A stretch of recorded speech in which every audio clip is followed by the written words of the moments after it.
Court में case डालते ही opposite party कहती है ये बार्ड है, इस पर मुकदमा नहीं लाया जा सकता, इस पर रोक है, इसको खत्म करो, तो क्या वादी के अधिकार खत्म हो जाते हैं? क्या वादी का केस यहीं पर समाप्त हो जाएगा, खत्म हो जाएगा?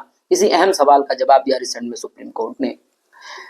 पिता एक मुकदमा लाते हैं इंजंक्शन का, उसके बाद कुछ समय बाद उनकी मृत्यु हो जाती है। मृत्यु के बाद बेटी और माँ एक डिक्लेरेटरी सूट यानी घोषणात्मक वाद लाते हैं और एलिगेशन होता है फ्रॉड का, जिसको हाईकोर्ट ने कहा कि ये बार्ड है और नहीं चलेगा। सुप्रीम कोर्ट मामला पहुंचता है, ऑर्डर 2 रूल 2 का जिक्र अपोजिट पार्टी के द्वारा किया जाता है, साथ ही साथ ऑर्डर 7 रूल 11 की बात की जाती है।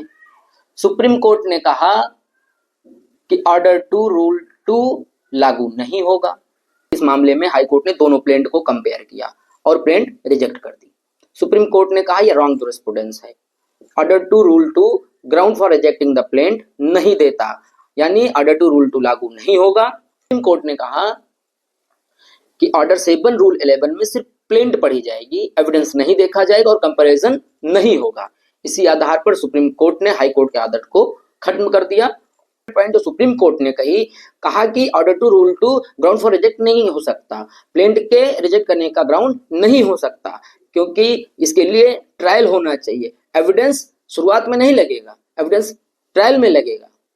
इस आधार पर सुप्रीम कोर्ट ने हाई कोर्ट के ऑर्डर को क्वॉश किया और ट्रायल कोर्ट के ऑर्डर को रिस्टोर कर दिया।